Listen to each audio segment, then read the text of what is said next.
우리의 긴 인생 여정에서 허리는 우리를 묵묵히 지탱해주는 중심 기둥과도 같습니다. 우리는 허리가 건강할 때는 그 소중함을 잊고 살지만 단 한 번이라도 통증을 겪게 되면 일상의 모든 순간이 얼마나 큰 축복이었는지 깨닫게 됩니다. 오늘 이 이야기가 여러분의 삶의 귀한 지혜가 되기를 바랍니다.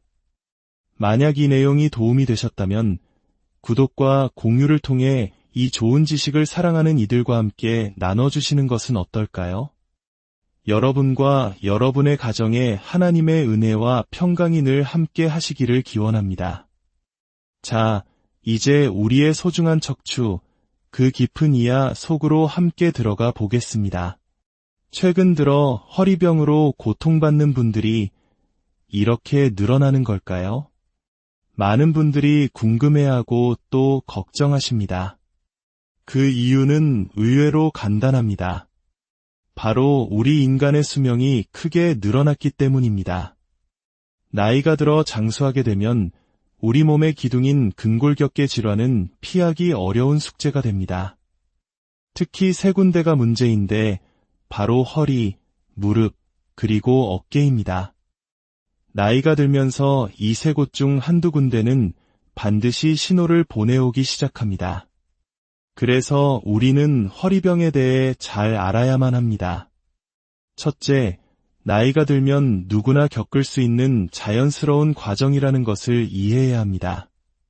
둘째, 그리고 어쩌면 더 중요한 이유는 우리나라 의료 분야에서 유독 허리병에 대해 잘못된 정보와 과잉 진료, 상업적인 치료법이 난무하기 때문입니다.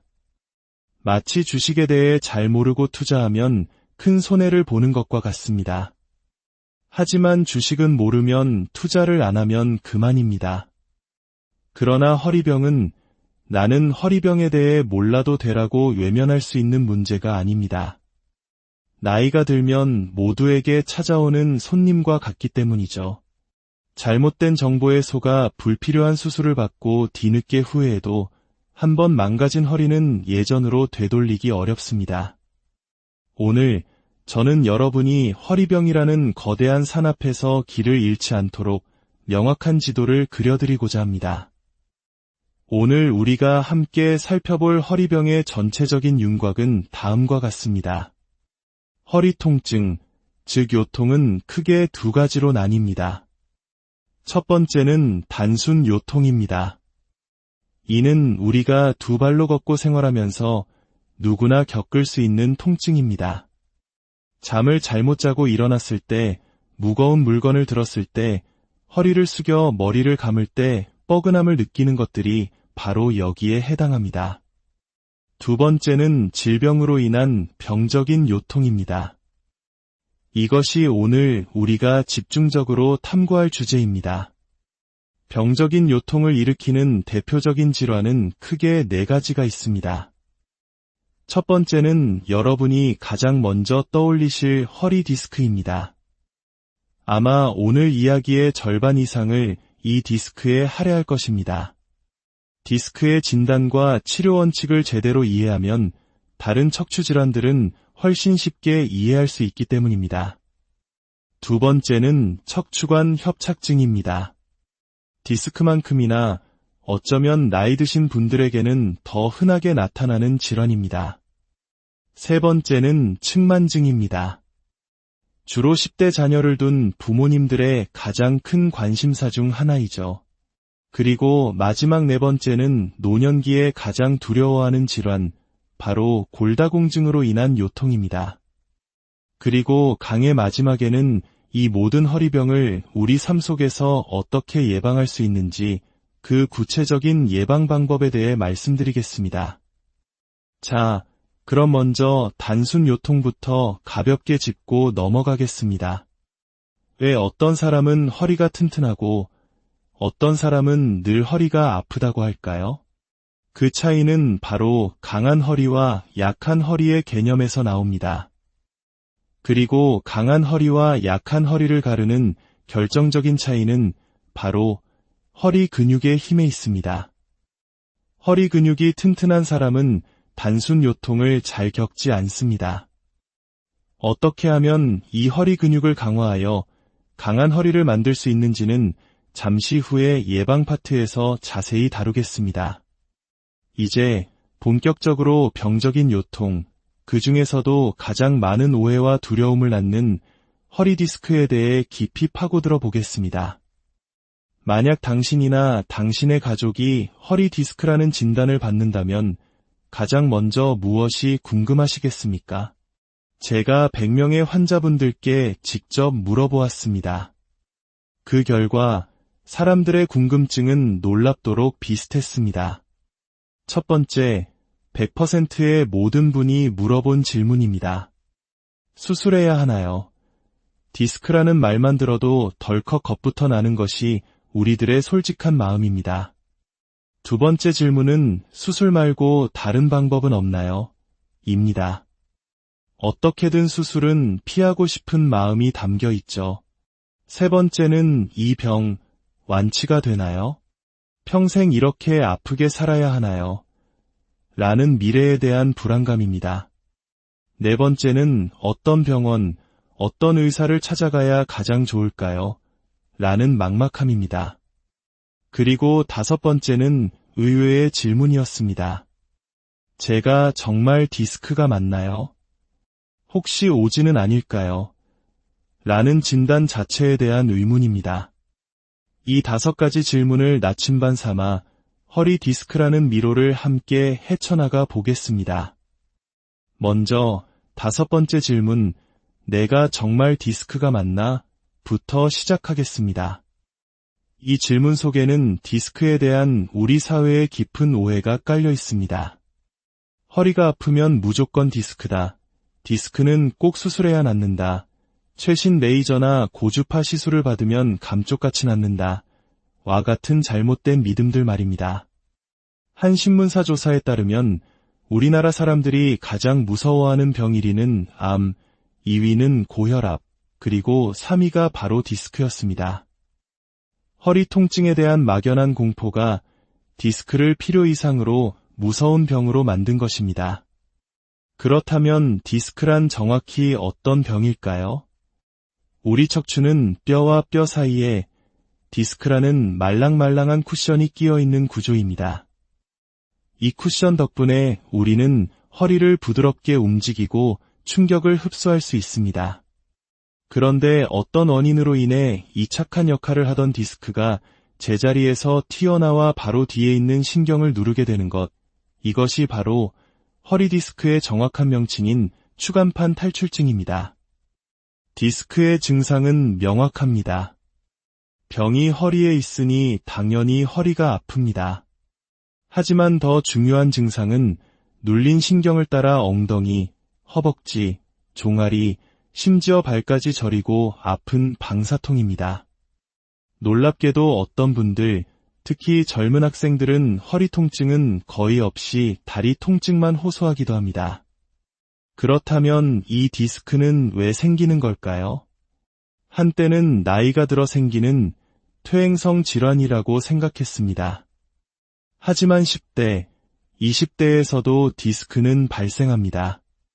다쳐서 생긴다고도 했지만 아침에 자고 일어났을 뿐인데 갑자기 생기기도 합니다.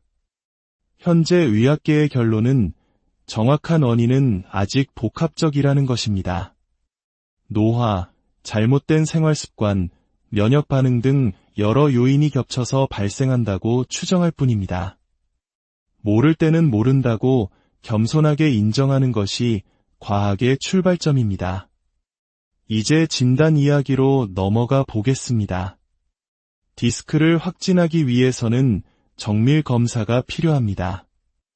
여러분이 잘 아시는 MRI가 바로 그것입니다. 1980년대 이전에는 척추의 바늘을 찔러 약물을 주입하는 위험하고 고통스러운 검사를 했습니다. 그 후 CT가 등장했지만 1990년대 MRI가 나오면서 척추 진단 분야의 왕좌는 MRI에게 넘어갔습니다. 만약 어느 병원에서 척추 문제로 CT를 찍자고 한다면 보험이 되더라도 한 번쯤 다시 생각해 보시는 게 좋습니다. 결국 MRI를 또 찍어야 할 가능성이 높기 때문입니다. 그런데 MRI의 가장 큰 문제는 비용입니다. 대학병원에서는 60만 원이 훌쩍 넘습니다. 그래서 많은 분들이 조금이라도 저렴한 곳을 찾아 여러 병원에 전화를 돌립니다. 20만 원, 40만 원, 가격은 천차만별입니다. 하지만 여기서 아주 중요한 점을 기억하셔야 합니다. 싼 게 비지떡일 수 있다는 것입니다. MRI 기계에는 테슬라라는 성능 단위가 있습니다. 이 숫자가 높을수록 사진의 해상도, 즉 화질이 좋습니다. 초기 MRI는 0, 3 테슬라였고 현재는 1, 5 테슬라를 넘어 3, 0 테슬라 기계까지 보편화되었습니다. 여러분, 가격을 따지는 것도 중요하지만 최소한 1, 5 테슬라 이상의 기계로 검사하는지 꼭 확인하십시오. 흐릿한 사진으로는 정확한 진단이 어렵습니다. 실력 있는 의사일수록 저화질 MRI 필름을 가져오면 돈이 더 들더라도 다시 찍자고 요구합니다. 이중으로 비용과 시간을 낭비하지 않으려면 처음부터 제대로 된 검사를 받는 것이 현명합니다. 재미있는 사실은 이 테슬라라는 단위가 천재 발명가 니콜라 테슬라의 이름에서 따왔다는 것입니다. 그는 발명왕 에디슨의 유일한 라이벌이었고 결국 교류 전기를 발명하여 에디슨과의 경쟁에서 승리했습니다. 그의 이름을 딴 단위가 오늘날 우리 허리를 진단하는 데 쓰이고 있다는 사실 참 흥미롭지 않나요? 자, 이제 진단에 대한 궁금증은 어느 정도 풀리셨을 겁니다.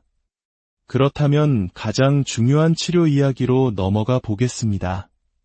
디스크 치료법은 정말 많습니다. 5분 수술, 10분 수술, 레이저, 침, 뜸, 탕약. 그야말로 정보의 홍수 속에서 환자들은 길을 잃기 십상입니다. 이런 혼란의 시대, 즉 난세에 정신을 차리려면 무엇을 따라야 할까요? 바로 원칙입니다. 디스크 치료에는 절대로 잊어서는 안 될 두 가지 대원칙이 있습니다. 첫 번째 원칙은 자연경과, 즉 자연치유의 원칙입니다.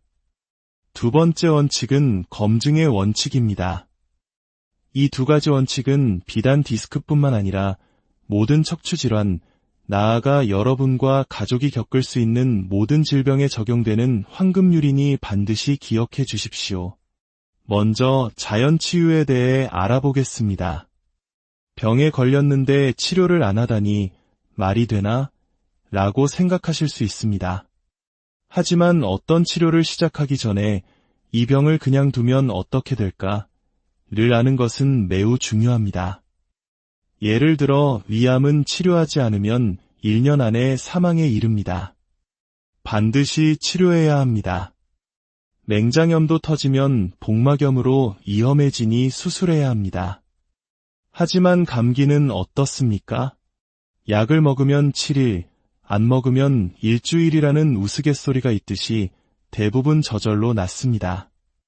그렇다면 허리 디스크의 자연경과는 어떨까요? 이것이 핵심입니다. 놀랍게도 허리 디스크 환자 100명 중 80명, 즉 80%는 특별한 치료를 하지 않아도 한두 달 안에 증상이 저절로 좋아집니다. 그리고 시간이 더 지나면 완치까지 가능합니다. 이 80%라는 숫자를 꼭 기억하십시오. 어떤 사람이 디스크 진단을 받자마자 당장 수술하지 않으면 마비가 온다는 말에 덜컥 수술을 받고 좋아졌다고 합시다. 그는 그 병원과 의사를 명의라고 칭송하겠지만 사실은 80%의 확률로 쓸데없는 수술을 받았을 가능성이 있습니다. 어떤 사람이 한의원에서 침과 뜸을 한 달간 맞고 좋아졌다고 합시다. 그 효과일 수도 있지만 사실은 가만히 놔둬도 좋아졌을 자연치유의 과정이었을 가능성이 80%입니다. 이것이 수술이나 침이 전혀 필요 없다는 뜻은 아닙니다. 다만 우리는 항상 이 자연치유의 가능성을 염두에 두고 불필요하고 성급한 치료를 경계해야 한다는 의미입니다. 두 번째 원칙은 검증입니다. 현대의학에서 가장 중요한 단어 하나를 꼽으라면 저는 주저없이 검증을 선택하겠습니다. 과거 디스크 치료에는 효소 주사, 레이저, 내시경 등 수많은 최신 치료법이 유행처럼 나타났다가 사라졌습니다. 이는 제대로 검증되지 않은 채 사용되었기 때문입니다. 한때 오존 치료라는 것이 있었습니다. 디스크에 오존가스를 주사하면 낫는다는 것인데 한동안 9시 뉴스에 나올 정도로 선풍적인 인기를 끌었습니다. 하지만 지금은 아무도 사용하지 않는 효과가 없다고 판명된 치료법이 되었습니다. 이는 마치 한 곤충학자의 우스꽝스러운 실험과 같습니다. 곤충학자가 벼룩에게 뛰어 라고 말하자 벼룩이 톡 뛰었습니다. 이번엔 벼룩의 다리를 모두 떼어내고 뛰어 라고 말했습니다. 벼룩은 뛰지 못했습니다. 그러자 학자는 결론을 내렸습니다. 벼룩은 다리를 떼면 기가 먹는다. 오존 치료를 받고 좋아진 환자는 오존 때문이 아니라 입원해서 쉬고 진통제를 맞고 물리치료를 받았기 때문에 좋아졌을 수 있습니다.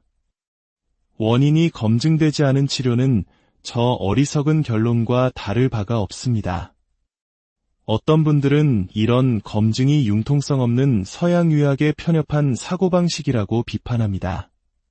하지만 그렇지 않습니다. 2500년 전 공자께서도 논어에서 이렇게 말씀하셨습니다. 자신이 아는 것과 보는 것만으로 함부로 말하지 말라. 즉, 개인의 주관적인 경험을 객관적인 진리인 양 내세워서는 안 된다는 검증의 중요성을 이미 강조하셨던 것입니다. 자, 이 두 가지 원칙, 자연치유와 검증을 마음에 새기고 다시 치료 이야기로 돌아가 봅시다. 80%의 환자가 왜 저절로 좋아지는 걸까요? 과거에는 디스크가 다시 쏙 들어가서 낫는다고 생각했습니다. 하지만 MRI로 확인해보니 통증이 사라진 후에도 디스크는 여전히 튀어나와 있는 경우가 많았습니다. 연구 결과 놀라운 사실이 밝혀졌습니다. 통증의 주된 원인은 디스크가 신경을 물리적으로 누르는 것보다 디스크가 튀어나오면서 뿜어내는 염증 유발 물질 때문이었습니다. 이 물질이 신경의 염증을 일으켜 극심한 통증을 만드는 것입니다. 우리 손등에 상처가 나면 붓고 아프지만 며칠 지나면 저절로 낫죠? 우리 몸에서 염증을 가라앉히는 소염 물질이 나오기 때문입니다. 마찬가지로 허리에서도 우리 몸이 스스로 소염 물질을 만들어내어 한두 달에 걸쳐 염증을 가라앉히는 것입니다. 물론 아파서 고통받는 환자에게 한두 달만 참으세요 라고 말하는 것은 가혹합니다. 그래서 의사들은 우리 몸이 만드는 것보다 훨씬 강력한 소염 물질, 즉 스테로이드 주사를 사용합니다. 이 주사는 염증을 매우 효과적으로 가라앉혀 통증을 극적으로 줄여줍니다. 한 환자분은 이 주사를 맞고 통증이 사라지자 마치 하나님께서 일어나 걸어라라고 말씀하시는 것 같은 기적을 느꼈다고 표현할 정도였습니다. 하지만 기억해야 합니다. 스테로이드는 염증을 치료하는 것이지 튀어나온 디스크 자체를 없애는 것이 아닙니다. 또한 강력한 효과만큼 부작용의 위험도 크기 때문에 반드시 전문가의 정확한 진단하에 제한적으로 사용해야 합니다. 그렇다면 나머지 20%의 환자, 즉 자연 치유가 되지 않는 분들은 어떻게 해야 할까요? 바로 이분들이 수술을 고려해야 하는 경우입니다. 첫째, 통증이 너무 극심해서 일상생활이 불가능할 때. 둘째, 다리에 힘이 빠지는 마비 증상이 나타났을 때. 셋째, 대소변 장애가 생겼을 때입니다.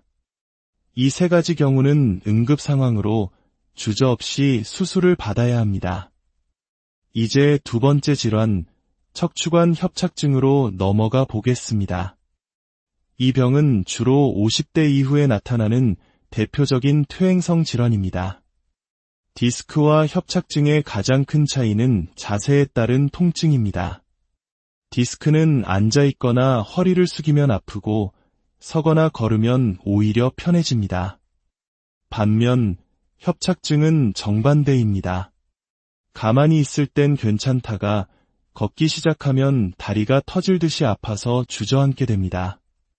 하지만 허리를 꼬부정하게 숙이거나 쇼핑카트에 기대면 신기하게도 통증이 줄어들어 다시 걸을 수 있습니다. 마트에서 허리를 숙이고 카트를 밀며 다니시는 어르신들을 보신 적이 있다면 바로 이 협착증일 가능성이 높습니다. 협착증 역시 무조건 수술하는 병이 아닙니다. 약물 치료와 운동으로 충분히 관리할 수 있습니다.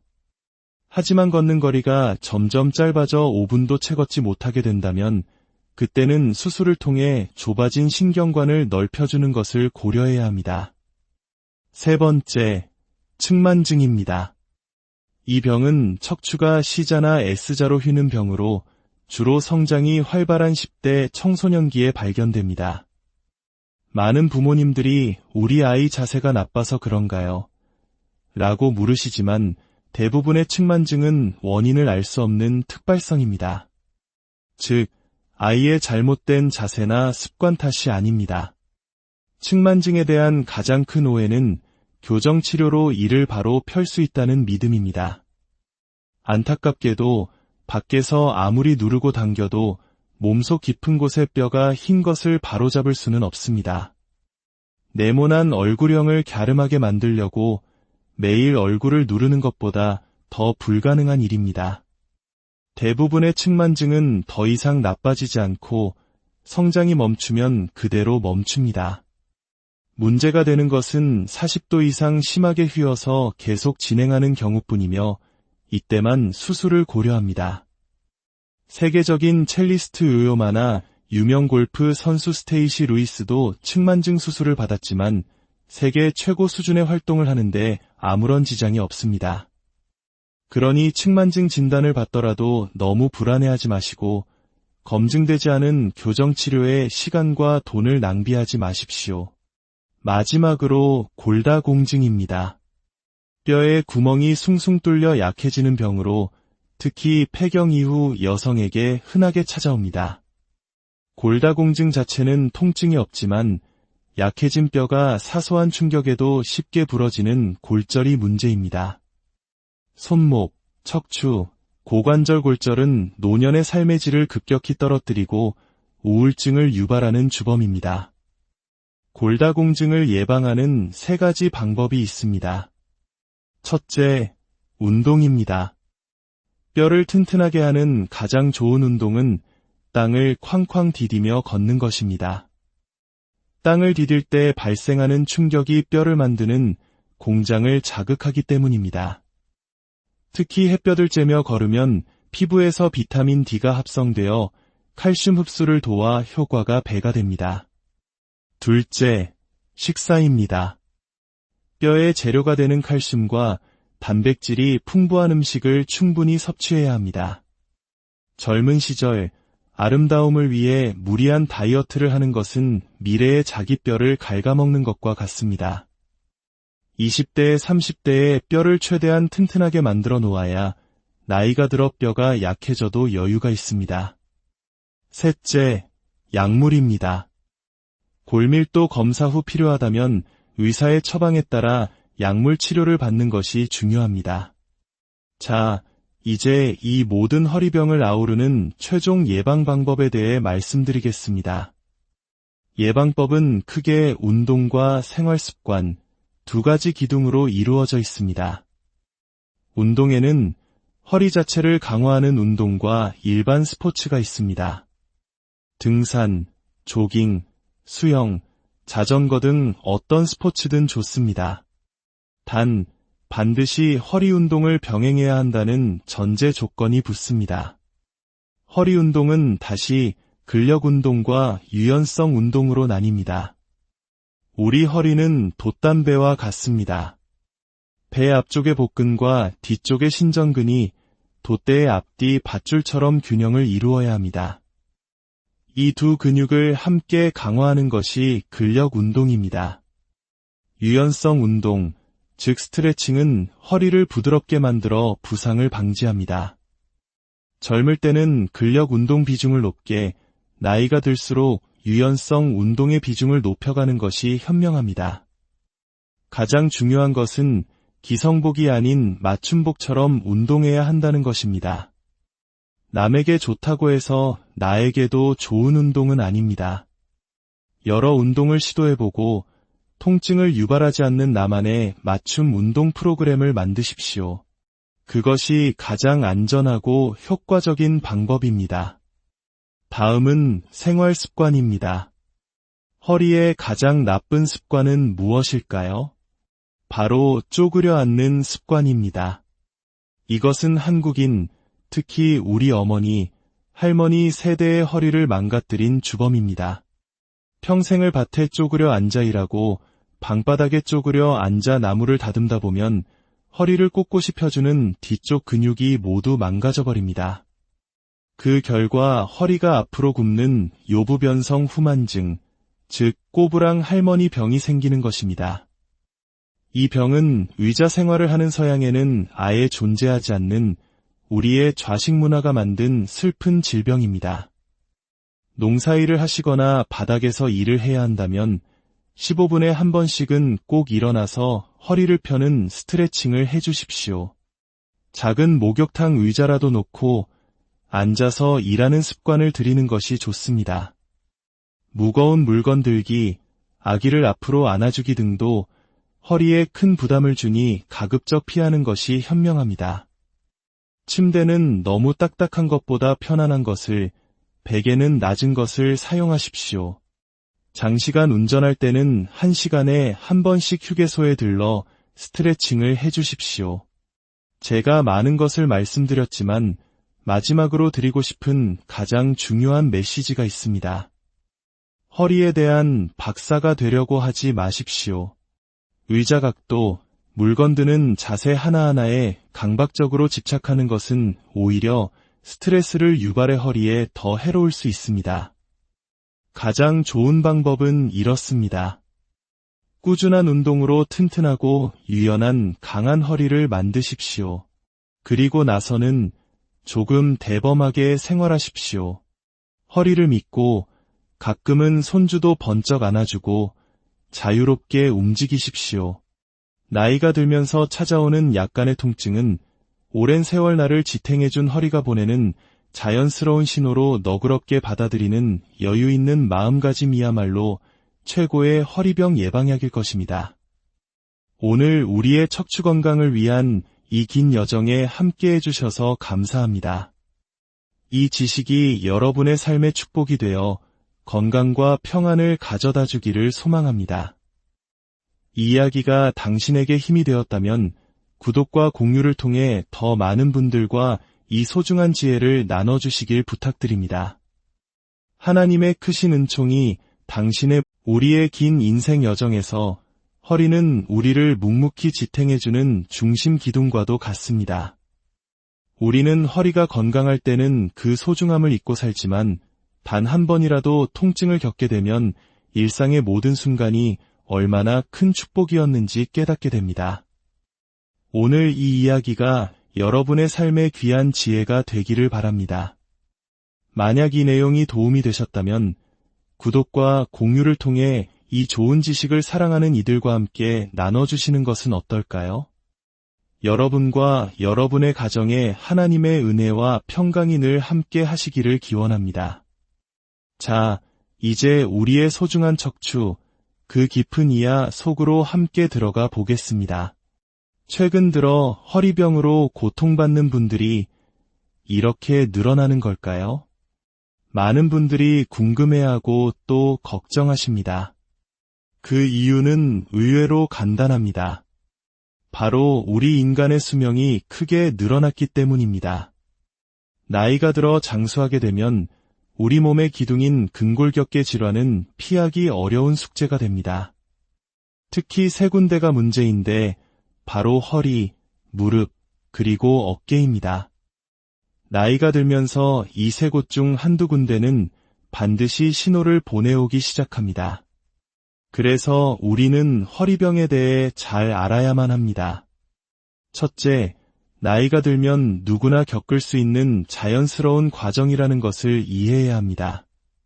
둘째, 그리고 어쩌면 더 중요한 이유는 우리나라 의료 분야에서 유독 허리병에 대해 잘못된 정보와 과잉 진료, 상업적인 치료법이 난무하기 때문입니다. 마치 주식에 대해 잘 모르고 투자하면 큰 손해를 보는 것과 같습니다. 하지만 주식은 모르면 투자를 안 하면 그만입니다. 그러나 허리병은 나는 허리병에 대해 몰라도 되라고 외면할 수 있는 문제가 아닙니다. 나이가 들면 모두에게 찾아오는 손님과 같기 때문이죠. 잘못된 정보에 속아 불필요한 수술을 받고 뒤늦게 후회해도 한번 망가진 허리는 예전으로 되돌리기 어렵습니다. 오늘 저는 여러분이 허리병이라는 거대한 산 앞에서 길을 잃지 않도록 명확한 지도를 그려드리고자 합니다.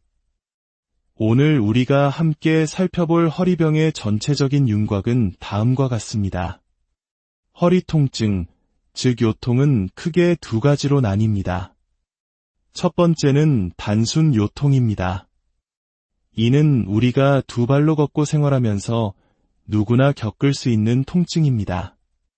잠을 잘못 자고 일어났을 때, 무거운 물건을 들었을 때, 허리를 숙여 머리를 감을 때 뻐근함을 느끼는 것들이 바로 여기에 해당합니다. 두 번째는 질병으로 인한 병적인 요통입니다. 이것이 오늘 우리가 집중적으로 탐구할 주제입니다. 병적인 요통을 일으키는 대표적인 질환은 크게 네 가지가 있습니다. 첫 번째는 여러분이 가장 먼저 떠올리실 허리 디스크입니다. 아마 오늘 이야기의 절반 이상을 이 디스크에 할애할 것입니다. 디스크의 진단과 치료 원칙을 제대로 이해하면 다른 척추 질환들은 훨씬 쉽게 이해할 수 있기 때문입니다. 두 번째는 척추관 협착증입니다. 디스크만큼이나 어쩌면 나이 드신 분들에게는 더 흔하게 나타나는 질환입니다. 세 번째는 측만증입니다. 주로 10대 자녀를 둔 부모님들의 가장 큰 관심사 중 하나이죠.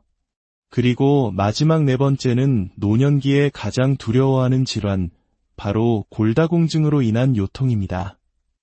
그리고 강의 마지막에는 이 모든 허리병을 우리 삶 속에서 어떻게 예방할 수 있는지 그 구체적인 예방 방법에 대해 말씀드리겠습니다. 자, 그럼 먼저 단순 요통부터 가볍게 짚고 넘어가겠습니다. 왜 어떤 사람은 허리가 튼튼하고 어떤 사람은 늘 허리가 아프다고 할까요? 그 차이는 바로 강한 허리와 약한 허리의 개념에서 나옵니다. 그리고 강한 허리와 약한 허리를 가르는 결정적인 차이는 바로 허리 근육의 힘에 있습니다. 허리 근육이 튼튼한 사람은 단순 요통을 잘 겪지 않습니다. 어떻게 하면 이 허리 근육을 강화하여 강한 허리를 만들 수 있는지는 잠시 후에 예방 파트에서 자세히 다루겠습니다. 이제 본격적으로 병적인 요통, 그 중에서도 가장 많은 오해와 두려움을 낳는 허리 디스크에 대해 깊이 파고들어 보겠습니다. 만약 당신이나 당신의 가족이 허리 디스크라는 진단을 받는다면 가장 먼저 무엇이 궁금하시겠습니까? 제가 100명의 환자분들께 직접 물어보았습니다. 그 결과 사람들의 궁금증은 놀랍도록 비슷했습니다. 첫 번째, 100%의 모든 분이 물어본 질문입니다. 수술해야 하나요? 디스크라는 말만 들어도 덜컥 겁부터 나는 것이 우리들의 솔직한 마음입니다. 두 번째 질문은 수술 말고 다른 방법은 없나요? 입니다. 어떻게든 수술은 피하고 싶은 마음이 담겨 있죠.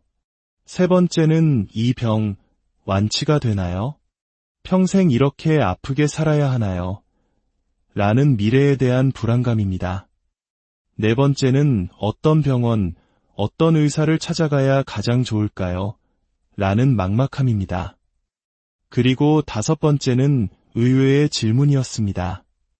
제가 정말 디스크가 맞나요?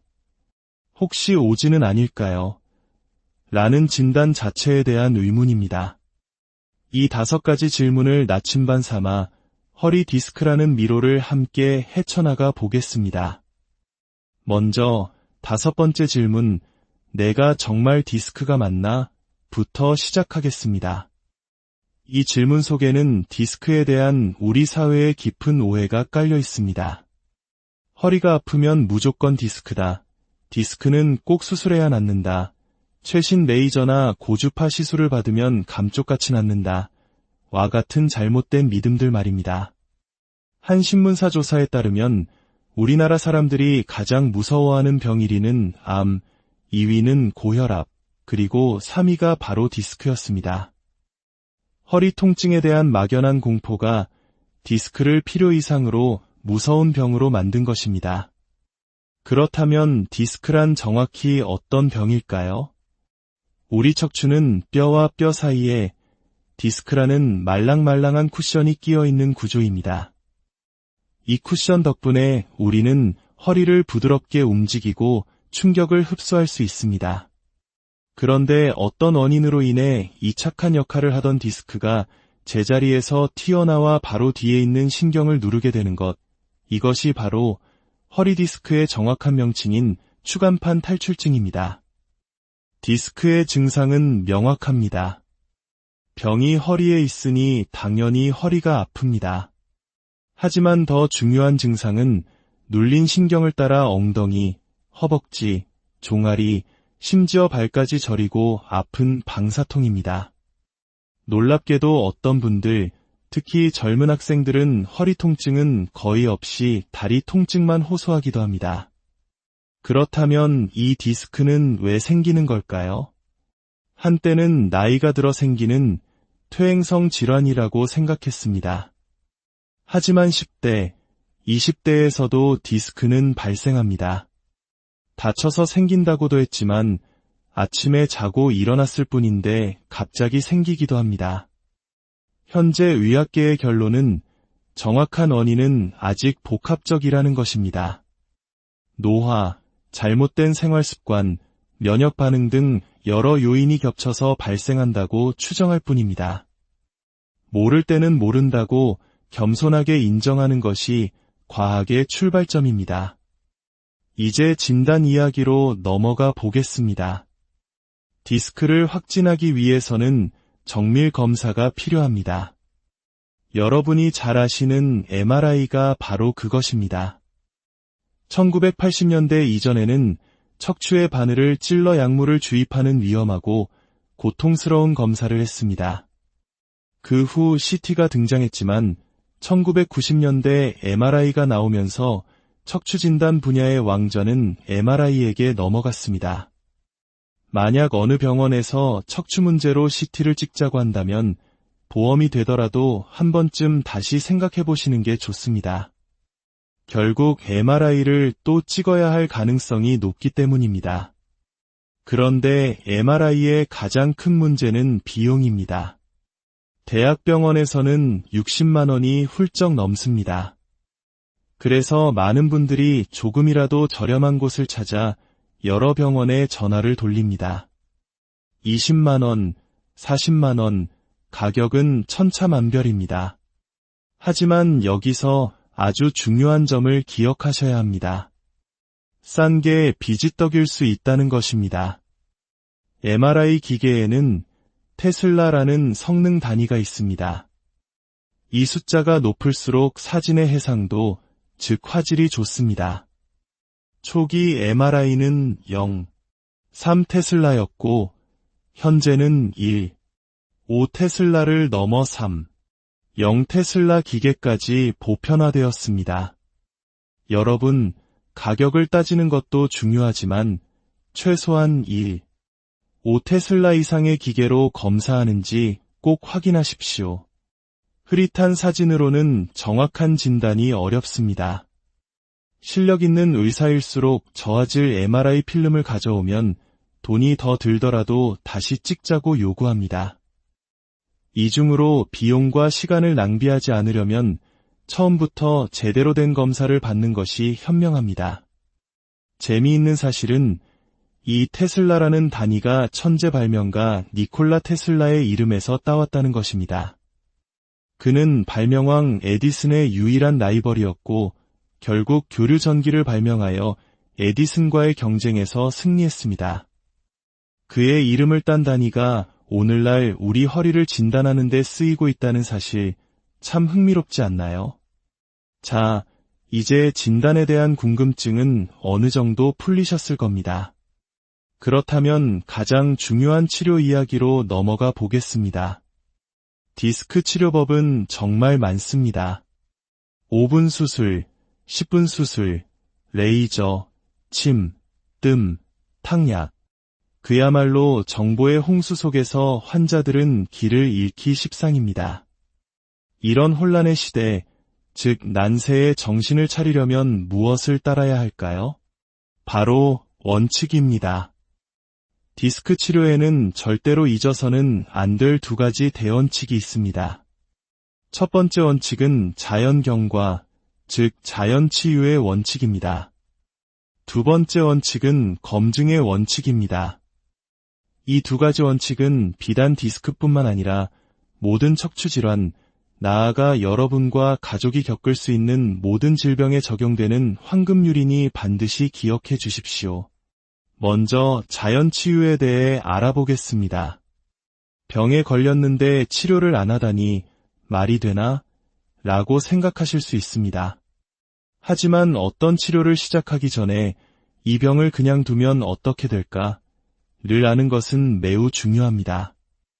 예를 들어 위암은 치료하지 않으면 1년 안에 사망에 이릅니다. 반드시 치료해야 합니다. 맹장염도 터지면 복막염으로 위험해지니 수술해야 합니다. 하지만 감기는 어떻습니까? 약을 먹으면 7일, 안 먹으면 일주일이라는 우스갯소리가 있듯이 대부분 저절로 낫습니다. 그렇다면 허리 디스크의 자연경과는 어떨까요? 이것이 핵심입니다. 놀랍게도 허리 디스크 환자 100명 중 80명, 즉 80%는 특별한 치료를 하지 않아도 한두 달 안에 증상이 저절로 좋아집니다. 그리고 시간이 더 지나면 완치까지 가능합니다. 이 80%라는 숫자를 꼭 기억하십시오. 어떤 사람이 디스크 진단을 받자마자 당장 수술하지 않으면 마비가 온다는 말에 덜컥 수술을 받고 좋아졌다고 합시다. 그는 그 병원과 의사를 명의라고 칭송하겠지만 사실은 80%의 확률로 쓸데없는 수술을 받았을 가능성이 있습니다. 어떤 사람이 한의원에서 침과 뜸을 한 달간 맞고 좋아졌다고 합시다. 그 효과일 수도 있지만 사실은 가만히 놔둬도 좋아졌을 자연치유의 과정이었을 가능성이 80%입니다. 이것이 수술이나 침이 전혀 필요 없다는 뜻은 아닙니다. 다만 우리는 항상 이 자연치유의 가능성을 염두에 두고 불필요하고 성급한 치료를 경계해야 한다는 의미입니다. 두 번째 원칙은 검증입니다. 현대의학에서 가장 중요한 단어 하나를 꼽으라면 저는 주저없이 검증을 선택하겠습니다. 과거 디스크 치료에는 효소 주사, 레이저, 내시경 등 수많은 최신 치료법이 유행처럼 나타났다가 사라졌습니다. 이는 제대로 검증되지 않은 채 사용되었기 때문입니다. 한때 오존 치료라는 것이 있었습니다. 디스크에 오존가스를 주사하면 낫는다는 것인데 한동안 9시 뉴스에 나올 정도로 선풍적인 인기를 끌었습니다. 하지만 지금은 아무도 사용하지 않는 효과가 없다고 판명된 치료법이 되었습니다. 이는 마치 한 곤충학자의 우스꽝스러운 실험과 같습니다. 곤충학자가 벼룩에게 뛰어 라고 말하자 벼룩이 톡 뛰었습니다. 이번엔 벼룩의 다리를 모두 떼어내고 뛰어 라고 말했습니다. 벼룩은 뛰지 못했습니다. 그러자 학자는 결론을 내렸습니다. 벼룩은 다리를 떼면 기가 먹는다. 오존 치료를 받고 좋아진 환자는 오존 때문이 아니라 입원해서 쉬고 진통제를 맞고 물리치료를 받았기 때문에 좋아졌을 수 있습니다. 원인이 검증되지 않은 치료는 저 어리석은 결론과 다를 바가 없습니다. 어떤 분들은 이런 검증이 융통성 없는 서양의학에 편협한 사고방식이라고 비판합니다. 하지만 그렇지 않습니다. 2500년 전 공자께서도 논어에서 이렇게 말씀하셨습니다. 자신이 아는 것과 보는 것만으로 함부로 말하지 말라. 즉, 개인의 주관적인 경험을 객관적인 진리인 양 내세워서는 안 된다는 검증의 중요성을 이미 강조하셨던 것입니다. 자, 이 두 가지 원칙, 자연치유와 검증을 마음에 새기고 다시 치료 이야기로 돌아가 봅시다. 80%의 환자가 왜 저절로 좋아지는 걸까요? 과거에는 디스크가 다시 쏙 들어가서 낫는다고 생각했습니다. 하지만 MRI로 확인해보니 통증이 사라진 후에도 디스크는 여전히 튀어나와 있는 경우가 많았습니다. 연구 결과 놀라운 사실이 밝혀졌습니다. 통증의 주된 원인은 디스크가 신경을 물리적으로 누르는 것보다 디스크가 튀어나오면서 뿜어내는 염증 유발 물질 때문이었습니다. 이 물질이 신경의 염증을 일으켜 극심한 통증을 만드는 것입니다. 우리 손등에 상처가 나면 붓고 아프지만 며칠 지나면 저절로 낫죠? 우리 몸에서 염증을 가라앉히는 소염 물질이 나오기 때문입니다. 마찬가지로 허리에서도 우리 몸이 스스로 소염 물질을 만들어내어 한두 달에 걸쳐 염증을 가라앉히는 것입니다. 물론 아파서 고통받는 환자에게 한두 달만 참으세요 라고 말하는 것은 가혹합니다. 그래서 의사들은 우리 몸이 만드는 것보다 훨씬 강력한 소염 물질, 즉 스테로이드 주사를 사용합니다. 이 주사는 염증을 매우 효과적으로 가라앉혀 통증을 극적으로 줄여줍니다. 한 환자분은 이 주사를 맞고 통증이 사라지자 마치 하나님께서 일어나 걸어라라고 말씀하시는 것 같은 기적을 느꼈다고 표현할 정도였습니다. 하지만 기억해야 합니다. 스테로이드는 염증을 치료하는 것이지 튀어나온 디스크 자체를 없애는 것이 아닙니다.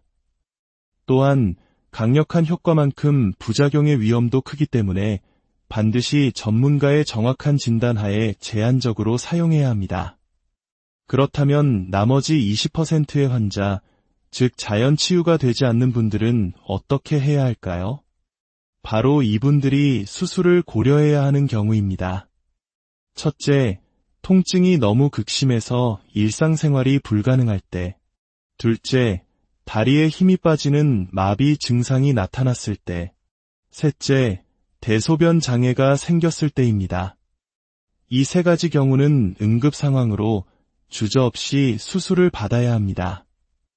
이제 두 번째 질환, 척추관 협착증으로 넘어가 보겠습니다. 이 병은 주로 50대 이후에 나타나는 대표적인 퇴행성 질환입니다. 디스크와 협착증의 가장 큰 차이는 자세에 따른 통증입니다. 디스크는 앉아있거나 허리를 숙이면 아프고 서거나 걸으면 오히려 편해집니다. 반면 협착증은 정반대입니다. 가만히 있을 땐 괜찮다가 걷기 시작하면 다리가 터질 듯이 아파서 주저앉게 됩니다. 하지만 허리를 꼬부정하게 숙이거나 쇼핑카트에 기대면 신기하게도 통증이 줄어들어 다시 걸을 수 있습니다. 마트에서 허리를 숙이고 카트를 밀며 다니시는 어르신들을 보신 적이 있다면 바로 이 협착증일 가능성이 높습니다. 협착증 역시 무조건 수술하는 병이 아닙니다. 약물 치료와 운동으로 충분히 관리할 수 있습니다. 하지만 걷는 거리가 점점 짧아져 5분도 채 걷지 못하게 된다면 그때는 수술을 통해 좁아진 신경관을 넓혀주는 것을 고려해야 합니다. 세 번째, 측만증입니다. 이 병은 척추가 C자나 S자로 휘는 병으로 주로 성장이 활발한 10대 청소년기에 발견됩니다. 많은 부모님들이 우리 아이 자세가 나빠서 그런가요? 라고 물으시지만 대부분의 측만증은 원인을 알 수 없는 특발성입니다. 즉, 아이의 잘못된 자세나 습관 탓이 아닙니다. 측만증에 대한 가장 큰 오해는 교정치료로 이를 바로 펼 수 있다는 믿음입니다. 안타깝게도 밖에서 아무리 누르고 당겨도 몸속 깊은 곳의 뼈가 흰 것을 바로잡을 수는 없습니다. 네모난 얼굴형을 갸름하게 만들려고 매일 얼굴을 누르는 것보다 더 불가능한 일입니다. 대부분의 측만증은 더 이상 나빠지지 않고 성장이 멈추면 그대로 멈춥니다. 문제가 되는 것은 40도 이상 심하게 휘어서 계속 진행하는 경우뿐이며 이때만 수술을 고려합니다. 세계적인 첼리스트 요요마나 유명 골프 선수 스테이시 루이스도 측만증 수술을 받았지만 세계 최고 수준의 활동을 하는데 아무런 지장이 없습니다. 그러니 측만증 진단을 받더라도 너무 불안해하지 마시고 검증되지 않은 교정치료에 시간과 돈을 낭비하지 마십시오. 마지막으로 골다공증입니다. 뼈에 구멍이 숭숭 뚫려 약해지는 병으로 특히 폐경 이후 여성에게 흔하게 찾아옵니다. 골다공증 자체는 통증이 없지만 약해진 뼈가 사소한 충격에도 쉽게 부러지는 골절이 문제입니다. 손목, 척추, 고관절 골절은 노년의 삶의 질을 급격히 떨어뜨리고 우울증을 유발하는 주범입니다. 골다공증을 예방하는 3가지 방법이 있습니다. 첫째, 운동입니다. 뼈를 튼튼하게 하는 가장 좋은 운동은 땅을 쾅쾅 디디며 걷는 것입니다. 땅을 디딜 때 발생하는 충격이 뼈를 만드는 공장을 자극하기 때문입니다. 특히 햇볕을 쬐며 걸으면 피부에서 비타민 D가 합성되어 칼슘 흡수를 도와 효과가 배가 됩니다. 둘째, 식사입니다. 뼈의 재료가 되는 칼슘과 단백질이 풍부한 음식을 충분히 섭취해야 합니다. 젊은 시절 아름다움을 위해 무리한 다이어트를 하는 것은 미래의 자기 뼈를 갉아먹는 것과 같습니다. 20대, 30대에 뼈를 최대한 튼튼하게 만들어 놓아야 나이가 들어 뼈가 약해져도 여유가 있습니다. 셋째, 약물입니다. 골밀도 검사 후 필요하다면 의사의 처방에 따라 약물 치료를 받는 것이 중요합니다. 자, 이제 이 모든 허리병을 아우르는 최종 예방 방법에 대해 말씀드리겠습니다. 예방법은 크게 운동과 생활습관, 2가지 기둥으로 이루어져 있습니다. 운동에는 허리 자체를 강화하는 운동과 일반 스포츠가 있습니다. 등산, 조깅, 수영, 자전거 등 어떤 스포츠든 좋습니다. 단, 반드시 허리 운동을 병행해야 한다는 전제 조건이 붙습니다. 허리 운동은 다시 근력 운동과 유연성 운동으로 나뉩니다. 우리 허리는 돛담배와 같습니다. 배 앞쪽의 복근과 뒤쪽의 신전근이 돛대의 앞뒤 밧줄처럼 균형을 이루어야 합니다. 이 2 근육을 함께 강화하는 것이 근력 운동입니다. 유연성 운동, 즉 스트레칭은 허리를 부드럽게 만들어 부상을 방지합니다. 젊을 때는 근력 운동 비중을 높게, 나이가 들수록 유연성 운동의 비중을 높여가는 것이 현명합니다. 가장 중요한 것은 기성복이 아닌 맞춤복처럼 운동해야 한다는 것입니다. 남에게 좋다고 해서 나에게도 좋은 운동은 아닙니다. 여러 운동을 시도해보고 통증을 유발하지 않는 나만의 맞춤 운동 프로그램을 만드십시오. 그것이 가장 안전하고 효과적인 방법입니다. 다음은 생활 습관입니다. 허리의 가장 나쁜 습관은 무엇일까요? 바로 쪼그려 앉는 습관입니다. 이것은 한국인, 특히 우리 어머니, 할머니 세대의 허리를 망가뜨린 주범입니다. 평생을 밭에 쪼그려 앉아 일하고 방바닥에 쪼그려 앉아 나무를 다듬다 보면 허리를 꼿꼿이 펴주는 뒤쪽 근육이 모두 망가져버립니다. 그 결과 허리가 앞으로 굽는 요부변성 후만증, 즉 꼬부랑 할머니 병이 생기는 것입니다. 이 병은 의자 생활을 하는 서양에는 아예 존재하지 않는 우리의 좌식 문화가 만든 슬픈 질병입니다. 농사일을 하시거나 바닥에서 일을 해야 한다면 15분에 한 번씩은 꼭 일어나서 허리를 펴는 스트레칭을 해주십시오. 작은 목욕탕 의자라도 놓고 앉아서 일하는 습관을 들이는 것이 좋습니다. 무거운 물건 들기, 아기를 앞으로 안아주기 등도 허리에 큰 부담을 주니 가급적 피하는 것이 현명합니다. 침대는 너무 딱딱한 것보다 편안한 것을, 베개는 낮은 것을 사용하십시오. 장시간 운전할 때는 1시간에 한 번씩 휴게소에 들러 스트레칭을 해주십시오. 제가 많은 것을 말씀드렸지만 마지막으로 드리고 싶은 가장 중요한 메시지가 있습니다. 허리에 대한 박사가 되려고 하지 마십시오. 의자 각도, 물건 드는 자세 하나하나에 강박적으로 집착하는 것은 오히려 스트레스를 유발해 허리에 더 해로울 수 있습니다. 가장 좋은 방법은 이렇습니다. 꾸준한 운동으로 튼튼하고 유연한 강한 허리를 만드십시오. 그리고 나서는 조금 대범하게 생활하십시오. 허리를 믿고 가끔은 손주도 번쩍 안아주고 자유롭게 움직이십시오. 나이가 들면서 찾아오는 약간의 통증은 오랜 세월 나를 지탱해준 허리가 보내는 자연스러운 신호로 너그럽게 받아들이는 여유 있는 마음가짐이야말로 최고의 허리병 예방약일 것입니다. 오늘 우리의 척추 건강을 위한 이 긴 여정에 함께 해주셔서 감사합니다. 이 지식이 여러분의 삶의 축복이 되어 건강과 평안을 가져다 주기를 소망합니다. 이 이야기가 당신에게 힘이 되었다면 구독과 공유를 통해 더 많은 분들과 이 소중한 지혜를 나눠주시길 부탁드립니다. 하나님의 크신 은총이 우리의 긴 인생 여정에서 허리는 우리를 묵묵히 지탱해주는 중심 기둥과도 같습니다. 우리는 허리가 건강할 때는 그 소중함을 잊고 살지만 단 한 번이라도 통증을 겪게 되면 일상의 모든 순간이 얼마나 큰 축복이었는지 깨닫게 됩니다. 오늘 이 이야기가 여러분의 삶의 귀한 지혜가 되기를 바랍니다. 만약 이 내용이 도움이 되셨다면 구독과 공유를 통해 이 좋은 지식을 사랑하는 이들과 함께 나눠주시는 것은 어떨까요?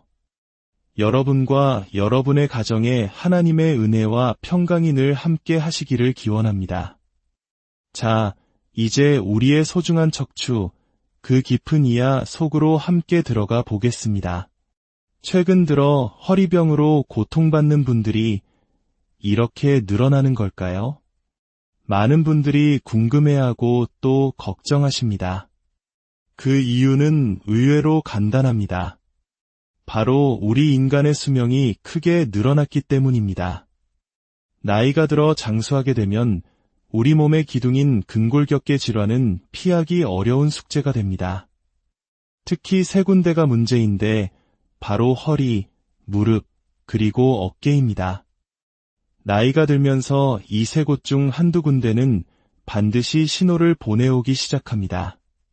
그래서 우리는 허리병에 대해 잘 알아야만 합니다. 첫째, 나이가 들면 누구나 겪을 수 있는 자연스러운 과정이라는 것을 이해해야 합니다. 둘째, 그리고 어쩌면 더 중요한 이유는 우리나라 의료 분야에서 유독 허리병에 대해 잘못된 정보와 과잉 진료, 상업적인 치료법이 난무하기 때문입니다.